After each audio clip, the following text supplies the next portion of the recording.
कहते हैं ना, अतिथि देवो भव।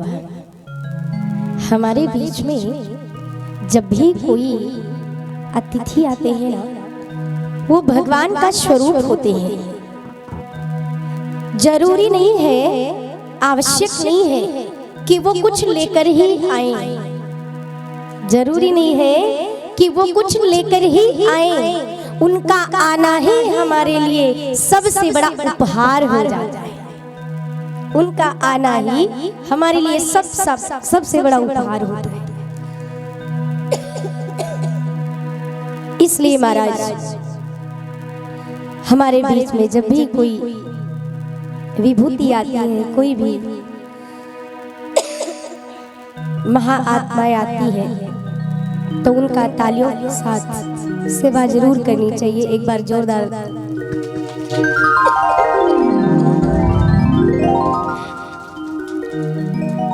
तो प्यारे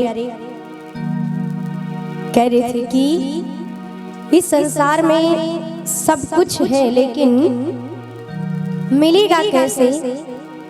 मिलेगा तभी जब आप कर्म करोगे, और जब तक कर्म नहीं होगा तब तक कुछ भी मिलने वाला नहीं है।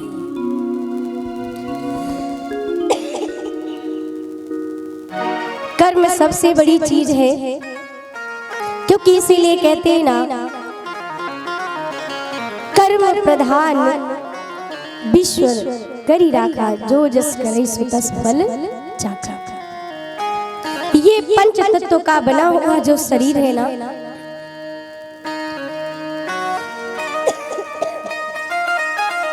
ये भी महाराज, ये भी जगत है, क्योंकि पंच तत्वों से संसार बना और पंच तत्वों से ही ये शरीर बना। तो इनके द्वारा हम जो कुछ भी करते हैं ना, वो मिलता जरूर है, फिर चाहे पुण्य करें और चाहे पाप करें। इसलिए भगवान कहता है कि तुम्हें सूरज की तरह यदि चमकना है तो सूरज की तरह तुम्हें जलना भी पड़ेगा। यदि तुम्हें घोड़ों की तरह भाग्य को भगाना है, दौड़ाना है, तो तुम्हें कर्म के इस क्षेत्र में तुम्हें दौड़ना पड़ेगा। और हम बात कर रहे थे कर्म भूमि, दो भूमि की, एक तो होती रणभूमि और एक होती है मन भूमि। रणभूमि का गिरा हुआ, हारा हुआ व्यक्ति एक बार पुनः खड़ा हो करके युद्ध कर सकता है, लेकिन यदि मन की भूमि में यदि कोई हार जाए तो दोबारा वो अपने साहस से हाथ धो बैठता है। फिर उसकी कभी भी हिम्मत नहीं हो पाती कि वो पुनः खड़ा हो करके कुछ कर सके। लोग हार जाते हैं, लोग इसीलिए अपने प्राणों तक को खो देते हैं, साहस छोड़ देते हैं, जीने की उम्मीद छोड़ देते हैं। एक छोटा सा बालक होता है, वो 100 बार गिरता है, फिर उठता है, फिर गिरता है, फिर उठता है, लेकिन इतने उसके अंदर साहस है कि वो उठता है, गिरता है, उठता है, गिरता है, लेकिन पूरे आंगन को नाप लेता है, पूरे आंगन में नाप लेता है। उसी प्रकार भगवान ने हम सभी के अंदर साहस रूपी जो गुण दिया है, इससे कभी हारना नहीं है। कोई भी चीज आए, कोई भी चुनौती आए, बस उसको पार करो साहस रख करके, भगवान जरूर आपकी मदद करेगा। कहते हैं ना कि दुख में मत घबराना पंछी, ये जग दुख का मेला है। चाहे भीड़ बड़ी अंबर में, उड़ना तुम्हें अकेला है। चाहे भीड़ बड़ी अंबर में, उड़ना तुम्हें अकेला है। लाख लोग हैं आपके साथ, लेकिन तुम्हें चलना अकेले ही पड़ेगा, अपने साहस रूपी गुण को लेकर के। इसीलिए कहते हैं ना कि सारे संबंध बनाओ, भक्ति करो, लेकिन भगवान से एक संबंध जोड़ो जरूर, क्योंकि भक्ति की 3 धाराएं, भक्ति की 3 धाराएं कौन कौन सी हैं? लोग कहते हैं बड़ी भक्ति करते हैं। 3 भक्ति की धाराएं हैं। पहली है विश्वास। भक्ति करते हो जिस भी इष्ट की, जिस भी देव की, तो सबसे पहले उस पर संपूर्ण विश्वास करना सीखो। बहुत लोग मिलते हैं जो कहेंगे कि हम भगवान की बहुत भक्ति करते हैं, लेकिन हम तो करते हैं पर भगवान मेरे साथ कुछ भी अच्छा नहीं करता।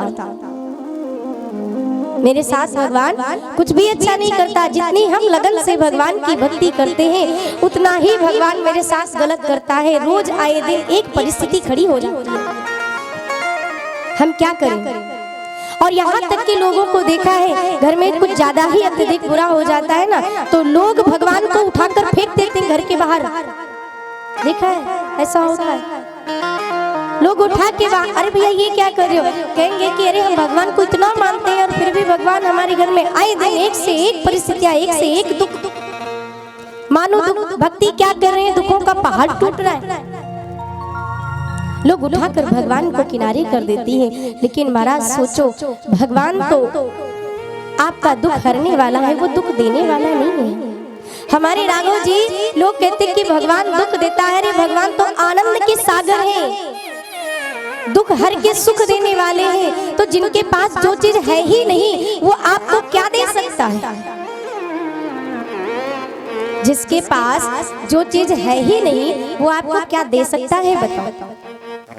भगवान को तो कहा गया आनंद के सागर, दुख हरता और सुख करता, दुख हर के सुख देने वाले, वो आनंद के सागर है। जिनके पास समस्त आनंद ही आनंद भरा है तो दुख कहां से देगा, जब उसके पास दुख है ही नहीं तो कहां से देगा।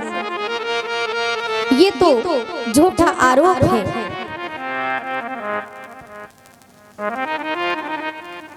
तभी कहते हैं कि इसलिए जो चीज नहीं है उसका दोष भगवान पर मत लगाओ, क्योंकि प्यारे भगवान तो आपका सच्चा साथी है, वो सुख का साथी है और आपके दुख का साथी है। ये जो कुछ भी मिल रहा है, लोग कहते हैं कि जो है भगवान के घर में देर है पर अंधेर नहीं है।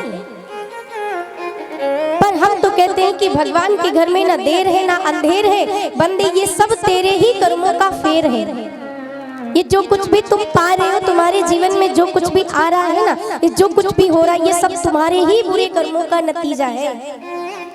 अच्छा हो रहा है वो भी तुम्हारे कर्म है और बुरा हो रहा है वो भी तुम्हारे कर्म है।